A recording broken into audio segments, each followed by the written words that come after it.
Hello and welcome to Talk Good Games match preview of West Ham United against the already relegated Southampton. Gonzo, may I get your thoughts on the Saints, please?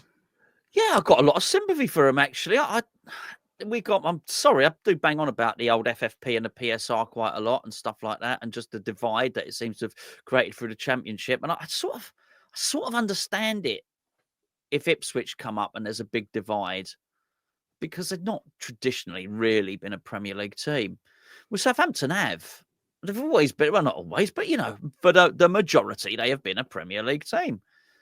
And it was only recently it felt like they went down. They went down with Ward-Prowse, and then we took Ward-Prowse very recently, go down, and they come back up. And you think, well, there should be enough residual money in the club and in the playing squad to sort of insulate them from that massive gap that suddenly appears between Premier League and Championship. But it's actually quite frightening how quickly they have become a Championship club, which is what they are, rather than, I used to watch that, I used to get that little bit where West Brom had it, and they were sort of Premier League but Championship, Premier League, Championship, but they were, because they were sort of dovetailing between the two, they carried enough clout that they were much better than the other Championship teams, and maybe, I don't know, obviously Russell Martin probably was doing that with Southampton, but it's not good. I take no pleasure in them.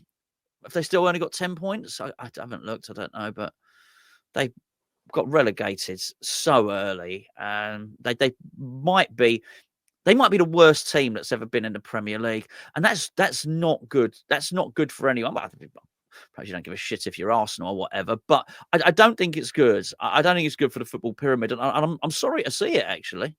Yeah, earliest team ever relegated from the Premier League, Southampton this season. And they may still, you're right, they've got 10 points. They may still go down with the record lowest points ever. Obviously, Derby, I think it's 11 for Derby, isn't it? Right. So they need to get a point somewhere in the last few games to avoid being the only team to go down like that. And it's, I think they're a bit of a badly run club, I think, as well. I think when I look at the transfer business they did last summer, it wasn't one that was set up for the Premier League to some extent. And the players they brought in, I mean, the biggest example, or worst example, would have been signing Cornet on loan. It's like he came in, and in the end they had to sort of beg West Ham to take him back in January. And we're like, well, only we can arrange another loan for him, kind of thing. And it was just a bit of a shambles of a season for them. And their season, as a neutral, I think it's easy to go, oh, Southampton, we all do it. We all have our predicted table. We're doing August for a little bit of fun. But that's all it is. It's a little bit of fun. But when you are doing it, there's some clubs that you just don't really know, so you just whack them somewhere, like Brentford. But there's other clubs you look at and you feel quite confident with your prediction. And Southampton getting relegated was one of them. You looked at the squad, and like you said, they were in the Premier League, got relegated, came straight back up. You should have a squad that's good enough to go on and challenge to stay in it. But the reality is this season, and combined with last season as well, I think, traditionally it's been called the Big Six, and it still is the Big Six, and it's because of people that watch the Premier League outside of the UK. That's why it's called the Big Six. So for the broadcasting companies, there is a Big Six. Whereas people think, I often see it, why is it Big Six? Look at Tottenham. It's called Big Six, not Top Six. There's Top Six. Sure, it's not the Top Six. Big Six. Well, it still is because of the viewing figures. But it's gone from that to almost like the Big 17 to some extent. It's like, whoa. Three of you can come up and have a little play with us, but then you can go back to that league that you were in last year. Thank you very much. And we're in danger of that happening. And I'm looking at the sides that are likely to come up with Leeds and Burnley, plus one of the others, whether it be Sheffield United or Sunderland or Bristol City, Coventry. And I hope it's Bristol City. It'd be a nice story. But I look at them, I'm watching them, and I'm thinking, you ain't got it. You ain't got enough to come up and stay up. You're going to need significant investment. You're going to need the right investment. And actually, Southampton spent 120 million or something and didn't even touch the Premier League. It's not enough. Yeah, Ipswich did, but they had to because they still do have players that played for them in League One. They had back-to-back promotions, Yeah. so that's a bit of a unique case, like you said. You can sort of dismiss that one a little bit. But even Leicester City went down, came straight back up, and they didn't spend big money. But you look at the business they've done, and it's like as soon as you're out the Premier League and come back, you're no longer almost an attractive club when you look at what Leicester did. Leicester 2 or 3 years ago were bringing in good players or an attractive proposition. Then it came up and it was like, oh, Jordan Ayew and Bobby Reid came in. It was just not players, just not quite good enough for it. But for Southampton, I think they've been badly managed, and I feel sorry for the fans because, like I said at the start of the season, as a neutral, we can predict them to go down. But as a Southampton fan, you should be allowed to believe that you're going to stay up. I struggle to believe many of them had that hope. No. That never mind expectation. Obviously, a pivotal point for them in the season, sacking Russell Martin, getting in Juric. Should have kept him. I liked him. I thought he had a good swagger about him. I thought he, if they're gonna, I am sorry to, and I genuinely am. I say I don't take any joy in this. I think it's horrendous that the break. And listen, we are the beneficiaries of it because Yeah, make no 100%. mistake about it.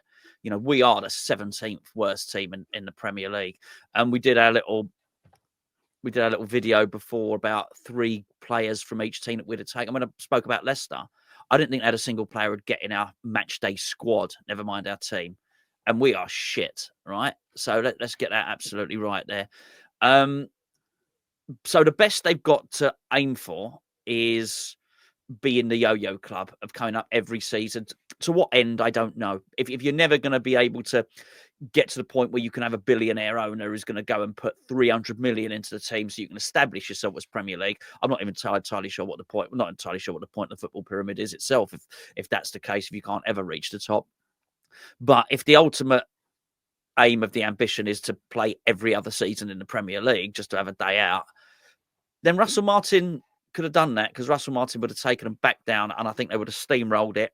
He had a very clear identity and style of football, and a lot of Southampton's struggles in the early part of the season were put down to him having a naive football outlook. But I'll tell you now, he could have gone full defensive. He could have done something completely different, and Southampton still would have gone down with possibly 10 points. So I actually think it's a style of football. I think they would have swept the Championship before next season. They still might. I don't know what they're going to do long term. But yeah, I understand why they did it. But it's not ambition that thinks we're going to sack Russell Martin. It's desperation, just in the hope that we can cling into the Premier League. It's. I think the whole thing is a shame. I do genuinely. I think it's sad. And Southampton fans, all the fans, Leicester, they all got my sympathy. They really do, because I think it could be us. Yeah, it felt like a sacking for the sake of it almost. I think Russell Martin was naive, and I think his tactics, the frustrating thing is, literally the season while they were in Championship coming up, and they were sort of fortunate to come up in the first place as well. But as that was happening, Burnley were getting relegated, playing a not too dissimilar style of football. But I think the worst thing almost for Russell Martin was he seen Vincent Kompany go get the Bayern Munich job and thought, oh, so if I go up and play my style, people will go, forget the fact you got relegated. Yes, you're coming in. Yeah, I like what you did. You're a good manager. I like the style. I like your philosophy as a football manager. And it felt a little bit like that. But when Juric came in, I remember speaking to you about it on this equivalent video before, and I'd never heard of him. So I read about him, I listened to it about him, I watched videos about him. And the more I discovered, the more I thought, this just does not make sense whatsoever. I couldn't get my head around it at the time. And now, to where we are today, it still made no sense. I think when Southampton decided to change manager, they had 2 options. Either option A, you go somehow get an elite manager that's going to keep you up, so it's a short-term fix. Or option B, you go get someone that you're looking at managing you in the Championship. Who can we get in that's going to not embarrass us this season, but get us promoted next season?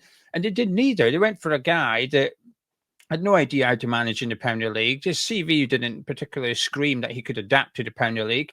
He came in, And he was on a hiding to nothing. It's not his fault Southampton have got relegated. But my word, there was times I watched Southampton this season under Juric, and I thought, what on earth is he doing here? There was games, there was no striker, there was 3 fullbacks, Aribo was playing centre-back. I thought, what is this guy doing? It's almost like he's drawing names out of a hat. I thought, you can right back.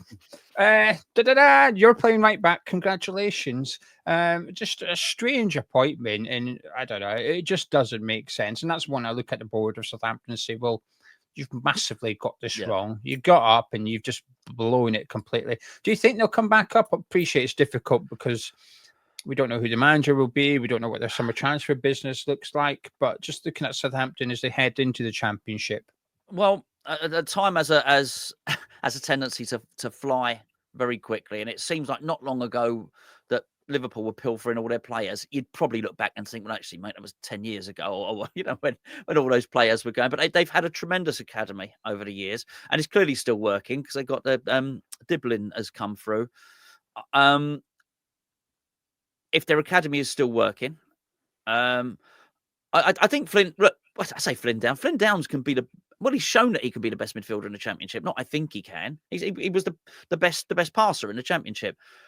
I think probably Cameron Archer has every chance of being that. Next season could be his season. He could be the top scorer in the Championship, something like that. He's got talent. There's no doubt about it. So, I really don't know. I am guessing, and I don't have too big a knowledge of that club. It has to be said, but I think anyone can, because I do think whilst we've given the negatives of that divide, you still have these Championship clubs coming up and spending 100 million and then going down. As long as they keep within the parameters of FFP for both the Championship and the Premier League, which is a tough ask, but they are allowed to do that, then having 100 million pounds worth of players then dropping down to the Championship gives you a hell of an advantage in the Championship, because they ain't allowed to spend they're spending peanuts down there. So, there's no reason why they can't come back up. Yeah, it depends on who they can keep. And I think some of their better players in the Championship, like Jarrod Bowens, for example, hasn't had a particularly great season in the Premier League. So they would require a Premier League club to look at and go, oh, yeah, we're going to go get him in. I'm not sure that desire will necessarily be there for all their squad. I'm sure Ramsdale will go I still think Ramsdale is going to Leeds. It's just my guess. I think he'll be back in the Premier League, but Walker Peters is likely to leave on a free. But apart from that, you're looking at other players and you're thinking maybe they'll do all right. They've got Armstrong out on loan at a minute. They've got Onuachu up front. They've got Stewart up front. So there's players there that are capable in that division. It's just they're in that period where there is an invisible league, I think, between Championship and Premier League, of a group of players that are too good for that league, but not good enough for that league. Yes. And so it's almost like that player has to decide, are you going to be the best in that division, or are you going to be one of the worst in that division? Which one? You're going to be a squad player or a key player? Which one do you want to be? And I think Southampton have got a lot of those players. So they're automatically going from perhaps one of the worst squads to one of the best squads in their league, literally overnight. Any players you admire before we move on to West Ham? I think we've already mentioned them, really. But obviously, Dibling looks like an exciting player, of course. I'm not sure that 60 million seems. I'm not sure he's spending 60 million on him, to be perfectly honest with you. He scored 2 goals. I think he scored 2 goals this season, something like that. But look, hey, it's difficult for any of them in the Premier League for reasons we've already given at the start of the video. It's probably no reflection on him. Really like Walker Peters. Think we're getting him. And I think he's really shown his versatility this year as well as a real option to play both sides. Obviously, well, him and Jarrod Bowens both been capped by England, but Walker Peters in particular, when the under-20s won the World Cup or whatever it was incredible, actually. And I really like him. And again, I think we're probably going to be the beneficiaries of that. That's a tough one. That's a tough one. We've had it before. You lose good players for free, and it's. Yeah, particularly when you're the ones that have really, and I know he came from the Spurs Academy. Really, they were the ones that took the punt on him and all the rest of it. But they did, to be fair to Southampton, they did have their choice. And they took the gamble, keep him. We wanted him. We would have bought him for 18, 19 million for the money that we spent on Wan-Bissaka, but Southampton wanted 25. And I totally respect what they did, by the way.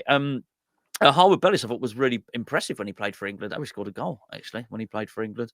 So I think there's a good player in there, but he's got to be careful that celebrity doesn't overtake his actual playing ability, the whole story and that surrounds him and whatnot. They've got plenty of those players. We talk about Onuachu, actually. I mean, we were the beneficiaries of him being unable to finish when we played him last season, because he tore us to pieces. Sorry, earlier this season, he tore us to pieces, but he just was shit with his finishing, really. So, yeah, but you could imagine next. You talk about Armstrong. That's Armstrong, the Newcastle one for the quick one. Yeah. Good, yeah. He's that sort of player, isn't he? He's a sort of Naki Wells. What's a small dicks type, like these players that can rip it up at that level.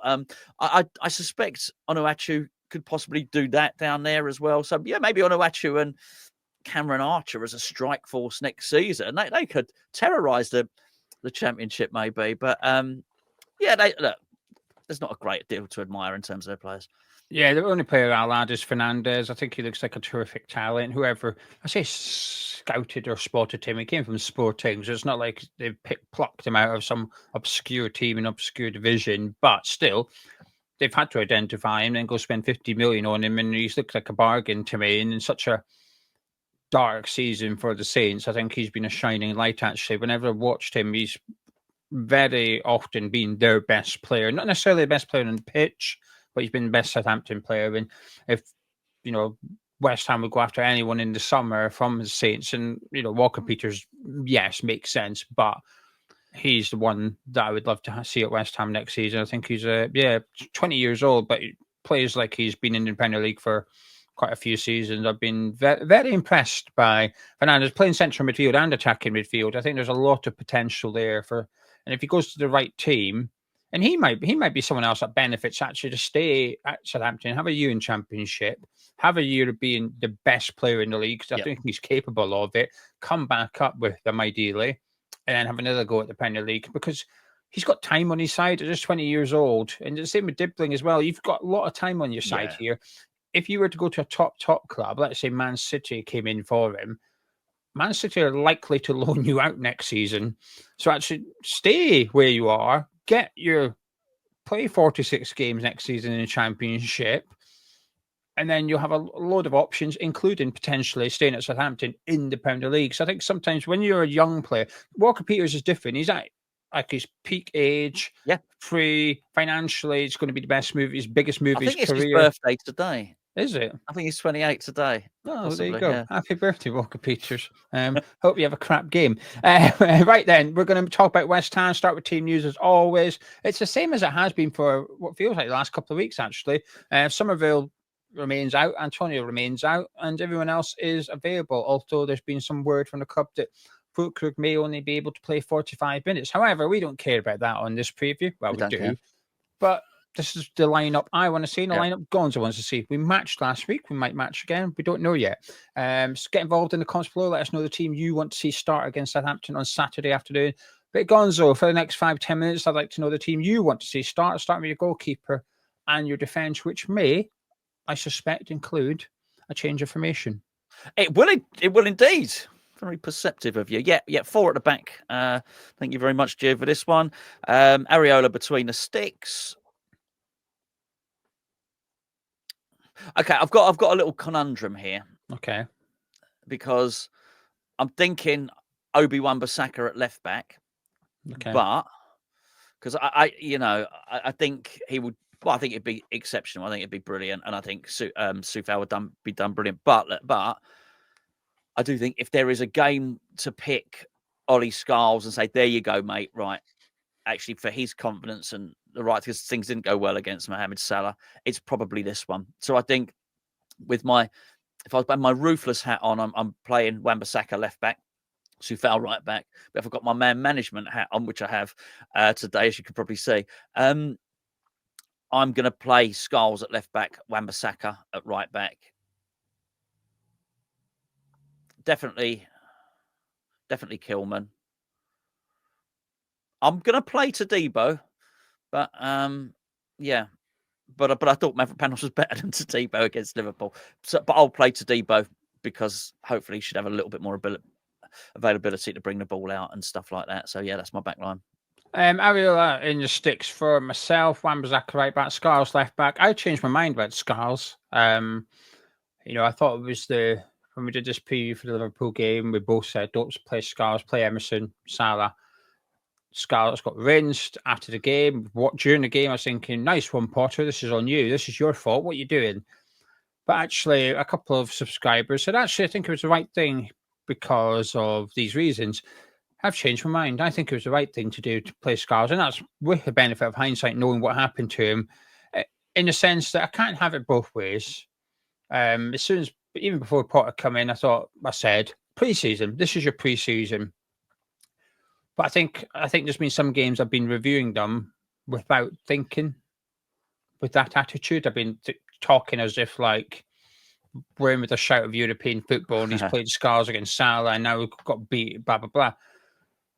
And stepping away from that and going back to my whole it's a pre-season thing, actually, I think it was the right thing to do to play Scarles. And I say let him struggle. Not necessarily that phrase, but knowing he was likely to struggle at some point, and he did, and we conceded a goal. But we've both looked at other players among that back line and thought, well, you could be doing better, and you could be doing better, not just Scarles. So it wasn't just him. He's the one mainly at fault because he gets skinned, but he gets skinned on the halfway line. So there's still a lot of pitch behind him. But because Kilman's out of position, because Wan-Bissaka's slow to react, ends up in the back of the net.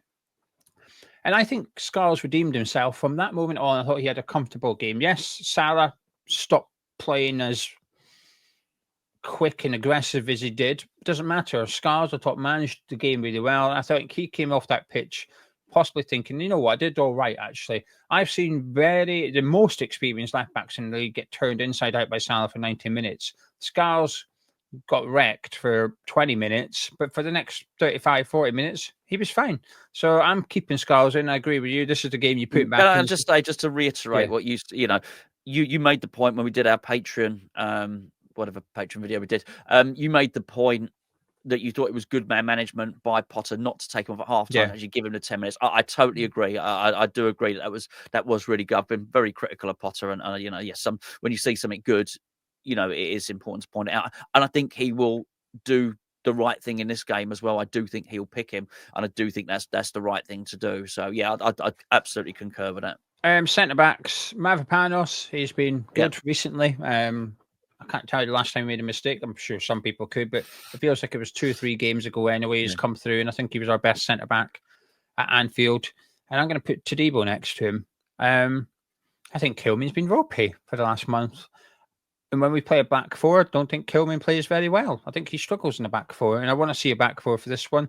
And again, it's part of the experimenting. We know what Kilman can do, but we've not seen a Todibo-Mavropanos partnership. It might be the worst thing we'll ever see. It might be the best thing we'll ever see. I'm looking forward to discovering it. So that's why I would do it centre back. Into midfield, we do have the matching 11, but we've got the match information of the old 4-2-3-1 type thing going on, I assume. Your midfield, what you got? Right, now, if it was anyone other than Southampton, I would put Alvarez in. I mean, I'm sorry, Southampton, but I'm the management hat is off now, and the ruthless one has gone back on. I'm putting Ward-Prowse in because he's going to score this free kick. He's going to score against. He's going to break that great record that he built up on the South Coast. He's going to put the cherry on the top in this particular fixture. So I'm playing him so he can score a free kick in this one, and I'm going to play Carlos Soler next to him. Yeah, same midfield for me, actually. Soler picks himself. I think he was good against Liverpool. I think I really liked what I seen. And that was possibly one of the more difficult fixtures to play Carlos Soler centre midfield in. This is one of the best fixtures to do it in. So get him in there. And the reason I'm going for Ward-Prowse is because he is a bit of a boring midfielder. That's okay in this game. I don't think we need a defensive midfielder as such. I think we will have more possession, and actually having someone that just moves the ball about and gives it to Bowen, to Soler, to Paqueta, but also allows your fullbacks to get forward as well. That's okay. I think not every game's the best game for James Ward-Prowse. I think this one is a good one for him. So him next to Soler. And I thought they were okay actually as a partnership against Liverpool. I thought they were all right. Bowen on the right. Yeah. Produce on the left. Paqueta in the middle. And up front, you've got the big fella. Which one? The good one. Not Onuachu. No, Fullkrug. Has to be. Has to be. It better be. I'm actually worried it won't be, but like, I am honestly, Gons. I am concerned it won't be Fullkrug. It's like because they're already discussing Fullkrug for next season. Oh, we're going to manage his minutes and send him to Dubai and get ready for next season and stuff like that. It's like, surely you can have 45. Sure, you can have the first half against Southampton, and then you can put Ferguson on for the second half or something if you have to. But please, for the love of God, start Fullkrug. Give people something to look forward to. As soon as that lineup comes out, if it's got that front four, I think people get excited. People look forward to it. We will be expecting a win, and we should be able to expect a win. They've got 10 points. It's what you just said is so important. I think it's going to be a sunny day. It's getting towards that time. People are looking forward. The sun's out. The washing's on the line. The strawberries are growing. You get the idea, right? People are enjoy the days are longer and so on and so forth. And this is a really good part of the season, particularly if you've not got anything to play for, and we don't. Then it's as a fan, you're looking forward to the day out, and for all its faults, the Olympic Park is a good place to spend a build up to a match, inside the stadium for all its faults, but actually on a sunny day and around the canals and around the park and on the concourse and all the rest of it, you can have, but so much of the terrible stuff about West Ham is when you walk through the doors.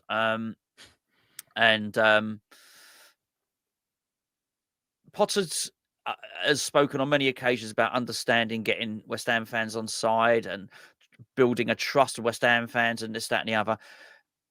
This is Southampton. He could really do with attacking these guys and giving the crowd something to sing about. It was actually the Bournemouth game, and it was really noticeable how when we started to attack and have a go at them, how much volume got ramped up in the stadium. It's when it's loud, it can be really loud because of the way it's built. Because actually, because they like the stands and the terracing is made out of baked bean cans and stuff. When people bang on it, it makes, you're basically banging on a tin drum, basically. So it can really resonate, and people are stomping. It can create loud. It's quite cavernous in there, and it can be really, really loud. But when it's quiet, I think it's more noticeable than anything. It's like you could hear a pin drop in there, and it's pretty horrendous. So I think almost more than any other stadium, you probably, because it's so ill-suited to football, you probably need to generate a little something. He would really do himself a favour if he got the team going on the front foot. Started with Fullkrug, started unleashing Bowen in his best position. Just looks to be recovering and showing, coming into some semblance of form as well. Let Paqueta do all his stuff, do his peacock stuff, and do all this stuff that's going to get the crowds interested. And he's got a really, really good opportunity to make this a good day, and to take a bit of pressure of himself as well. And I think he's, in many respects, a bit of a free hit really for him, because they're so bad. He just should be able to beat them easily, but do it with a swagger. Don't go and defend against them and all the rest of it. Go and try and beat Southampton with a swagger. This video is sponsored by Match Bingo. Right, we've got two offers for you. Number one, you are a newbie. Download it using the link in the description below or the QR code that's on your screen. Sign up today. Deposit £10. You get £10 free credit. And I'll tell you about promotion number two in just a second. But Match Bingo combines that traditional game with this match in particular. You will purchase a bingo card. You will get 15 events that you need to occur in the game. But there's some really easy ones on there now. I don't know what you're going to get. It's random. But you will get stuff such as throw-ins, goal kicks, to take a kick-off. Hopefully, there'll be a few of them for Southampton. Match Bingo updates your card automatically. You don't need to do anything. You purchase it right now, forget about it, and pick up your phone on Sunday and see if you were lucky to win the day before or not. It's that simple. Pays out first line, second line, and full house, and there's £250 up for grabs this weekend. And it's only £2 per play. That takes us on to promotion number 2. If you purchase 4 cards, you will get your 5th card for free. So giving you 5 chances at scooping big money over on Match Bingo. Links in description below. QR codes on your screen. Use one of those to download it so they know you come from Hammer's Chat. And without Match Bingo, we wouldn't be able to do the build-up show and the watch-alongs. It's that simple, really. They sponsor the preview and they sponsor that video, and you took that funding away, we ain't doing it. So massive thank you to Match Bingo, and a massive thank you to all you guys who do get involved, and best of luck you playing along this weekend.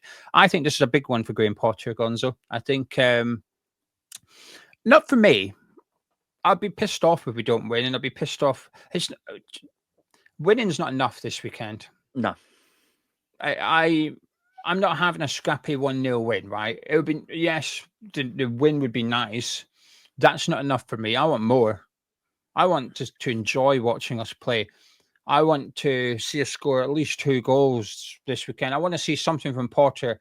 He keeps speaking about the relationship. He keeps speaking about wanting to play more attacking football. If you ain't doing it in this game, you ain't doing it, right? Because if you're not going to do it against a side bottom of the league, when you West Ham, you've got nothing to lose. You can't go. Your bottom is you cannot. Well, you can go 18, but it's incredibly unlikely. Okay, so you are already at the lowest position in the table as to which you can be. There is no. Last week, Wolves could overtake us. There's no more teams to overtake us now. They've overtaken us. Everton are lapping us. If you're not going to attack, this game, you're not going to attack any game next season. Because next season, there will be something to play for. There will be teams behind us. There might be teams that we can overtake as well. So your cautious Potter will be in existence for, I don't know, 35, or hopefully all 38 games next season, because we've actually got something to play for in terms of the top half of the table and at the bottom half. But today, there's none of that. There's no risk whatsoever. So there's no excuse to not attack this Southampton team. There's no excuse to be pragmatic and try and win 1-0 away to Liverpool, away to Arsenal. I get it. I get why you've got to try and grind out something there, which means keeping a clean sheet. I ain't having it this weekend. I'm not having it. I want to see something that gives me hope for next year. This whole Potter, wait till Potter gets his own players and we'll be better. I hope that's correct. But I'm going to judge it on what I see. And what I've seen from Brighton, I didn't really like, but I'm trying to judge it from West Ham only, although I suggest it reflects Brighton a little bit at the moment. So if I'm only judging it now, then there's no excuse not to attack this game. You've got 3 fit strikers. I don't want to see Danny Ings play, but him, Ferguson, Fullkrug are all available. If he says Fullkrug's unable to play the match, fine. Don't play in the whole match, but play him from when he is available. Play him for 45 minutes, play him for an hour. And all being well, bring Ferguson on, the guy that you wanted in January, because this whole once Potter gets his players, well, he's had one player, Ferguson. We ain't fucking seen him at all. That's down to Potter. So actually, if he was to sign a midfielder, how am I going to be confident he's going to play that midfielder? I'm not. He's just as likely to continue with Ward-Prowse and Soucek next season. He is his new guy, because the guy he signed in January, who he knows very well, who's used to. So it's not even like, oh, the guy's come from Germany. He's got to get used to London, the way we play. This Ferguson knows the way you play. He knows the Premier League. You couldn't get a more settled player if you tried. So we've not seen him, and that's all right, fine, whatever. But this weekend, I ain't having it. I want to see a performance, and for me, it won't change a lot. This is why I don't feel sorry for him. He almost can't win this weekend. Potter either does everything right and people go, oh, that was good, but it was Southampton, do it next week. Or we don't play the attacking football. And I think there's a lot of people wavering at the minute. Going by the comments I read on this channel from subscribers, I think there's a lot of people, even after the Liverpool game, a lot of people went from, we'll be all right, to, I'm not sure about this guy. Another performance which doesn't entertain this weekend, I think that might make up some people's minds, and that's dangerous. That's really, really dangerous. It's a must win, but it's also a must entertain. Yeah, I totally agree. I totally agree with everything that you've said there. There is, look, I know Graham Potter can talk a good game. He was at it again yesterday. He was talking about season ticket holders and how we need you and all the rest of it. The way, and obviously that's clearly an instruction from the club who have turned around and they've said season ticket sales are right down. I know they tried to do it early and so on and so forth, and that would have been a factor, but they are down yeah, but you can give an interview and you can say, oh, we need you, and use that as a way to encourage season ticket holders. Nothing's going to do it quite like playing properly, though. That's the way. That's the way to do it. There is a narrative and there is a perception, as you alluded to, that Potter is playing cautious now as a steady Eddie because he doesn't have the players. I don't like it. I don't buy into that at all, because it's almost as if, well, he can't do anything but this. And I've had comments myself with people saying nobody would be able to get the current crop of players higher up the table than this. Well, we've got last two managers could, but I think it's almost a case of it's so crap now because we've almost like got League One players. Let's just get this absolutely right here. We got he can pick a German international as a striker who played in the Champions League final last season. Jarrod Bowen on his day. Well, he is an England international, one of the best wingers in the league. We've got on the left wing, he can play somebody who Arne Slot called unplayable or whatever. It was something like that. Anyway, he's got the Brazilian number 10 there, who highly likely is going to go and join Manchester City if he gets acquitted. One of our midfields, not going to Alvarez is a serious target for Borussia Dortmund. We've got a former Barcelona defender who's played for France, who might be going to Manchester United for 45 million quid. Aaron Wan-Bissaka, people are saying, looks like a 50 million pound player again. I think you can only go so far with this. Oh, our players are shit. And he's got to wait until next season. Even his bench, he's got the Czech captain on there. Yeah. And Czech, he's got an Irish international striker on there as well. Yeah, you've got to really manipulate your way of thinking to think that he has no players. And even Solera, and you're right. Is the right player to play in midfield for this one. He's from Paris Saint-Germain. I suppose he played 15 times at Spain. So come on. This is the time, and the thing is, the one player who we sort of almost feel like we're doing a favour by putting in a team is James Ward-Prowse, who was deemed too good to go down with Southampton, like their best player. So it's now is the time to switch it on, and I think he can, and I think he will. But yeah, there is immense pressure on him now because he's at a club where there's a lot of media scrutiny. So yeah, it's three. Was it? Yeah, it's 3 wins in. What is it? 3 wins and 13. 3 wins and 13. Yeah. So yeah, he could do with a win now. Are you confident? And can I get your score prediction, please? I am confident, and I do think he'll do it, because I just think for all the reasons I just said, we just got so many better players. I think he's stung by the criticism. I do think he's intelligent. I really do. And he'll know that the way he played against Liverpool is not the same way that you should be playing against Southampton. I think we'll win convincingly. Actually, I'm very confident of it. I think we're going to win 3-0. Ooh, yeah. Oh, you're good. I'm going to say 2-0. I'm confident we'll win. I think it'll be a bit like Leicester, where we were very comfortable. It was a very sort of professional performance. 2-0 up at half-time, come out and just kill the game dead in the second half. There wasn't much in the way of entertainment, but there was no threat allowed from Leicester as well. I think we might see something a little bit similar. I think what I will say is, while we've discredited Southampton so far, and I stand by that, they are a little bit of a dangerous side, given that they've got Rusk and Lallana at the helm now. The manager's not there. When we do see teams where once they're relegated, the pressure's off a little bit.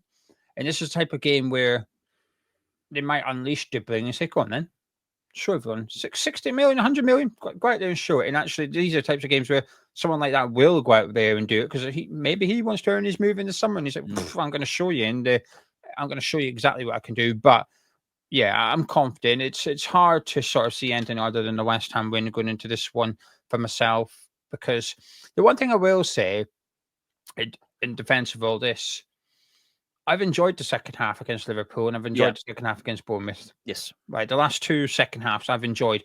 I've actually enjoyed more football in the last two games, even though we got 1 point, than I have any other two games in a row under Graham Potter. So if you can get those performances into both halves of football, and we're not going to play like that and be that good for all 90 minutes. It's not going to happen. But if we can be like that for 70 minutes, that's enough to win this game comfortably. And I will enjoy that game a lot. I want to have fun. I've had fun watching us get that equaliser against Liverpool, and I had fun watching us come from behind against Bournemouth, go in front. I didn't really like the fact we conceded an equaliser and then a winning goal for Liverpool. Yeah. But I enjoyed the football that we played. And a huge, huge part of that was down to Fullkrug being on pitch for the majority of the time. He starts, we win, and I think he will be the man of the match. He might get a goal, he might not get a goal, but I think he will just make us tick and he'll make our attack better. But the two musts for me this weekend: Fullkrug starts and Jarrod Bowens back in his best position. Yeah. I'm sick of not seeing either of those things. I want to see both things, and if we do that, we win this one. Anyway, Gonzo, shall we leave there, my friend? Yes, mate. Yes. You guys at home, if you enjoyed the preview, you know what to do by now. Please do drop a like on it by clicking thumbs up, subscribing to Hammers Chat, and myself and Gonzo. Well, we'll catch you in a bit. Happy day.